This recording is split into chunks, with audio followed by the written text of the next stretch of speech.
Welcome friends. তোলপাড় রাজ্য, মহামান্য কলকাতা হাইকোর্টের রায়ে তোলপাড় রাজ্য, ওবিসি সংরক্ষণের বিরাট বদল। সম্প্রতি কলকাতা হাইকোর্ট একটি রায় পশ্চিমবঙ্গের ওবিসি সংরক্ষণ নীতিতে এক বিরাট পরিবর্তন নিয়ে এসেছে।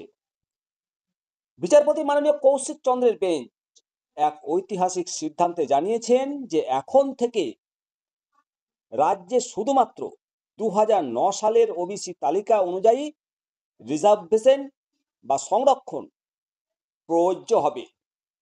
এই রায়ের ফলে রাজ্যের চাকরি, শিক্ষা সমস্ত ক্ষেত্রে একটা নতুন অধ্যায়ের সূচনা হলো।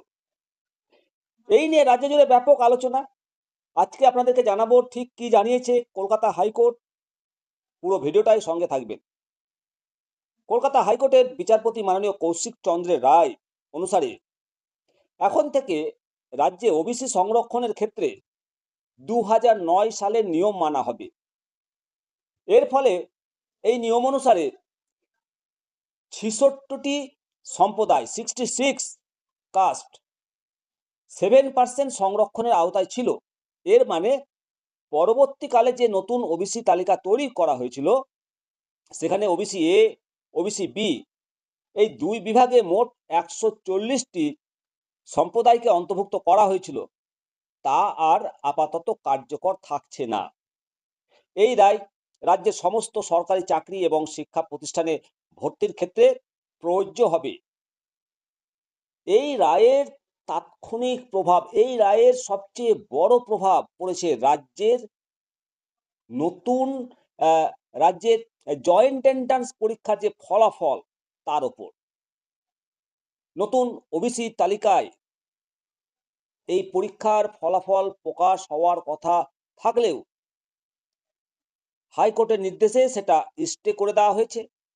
আদালত নির্দেশ দিয়েছে যে আগামী 15 দিনের মধ্যে 2009 সালের 66টি সম্প্রদায়ের তালিকা অনুযায়ী ফলাফল প্রকাশ করতে হবে। শুধু জয়েন্ট এন্ট্রান্স পরীক্ষায় নয়, এই রায়ের ফলে প্রভাব পড়বে রাজ্যের সমস্ত নিয়োগ প্রক্রিয়ায়। যেমন এসএসসি বিভিন্ন কলেজের ভর্তির ক্ষেত্রে এখন থেকে পুরনো নিয়ম মানা হবে। রাজ্যের মুখ্য সচিবকে নির্দেশ দেওয়া হয়েছে যাতে সমস্ত ক্ষেত্রে 7% সংরক্ষণের এই নিয়ম কঠোরভাবে পালন করা হয়। এই মামলাটা এখনো মাননীয় সুপ্রিম কোর্টে বিচারাধীন এবং সোমবার এই বিষয়ে শুনানি হওয়ার কথা রয়েছে।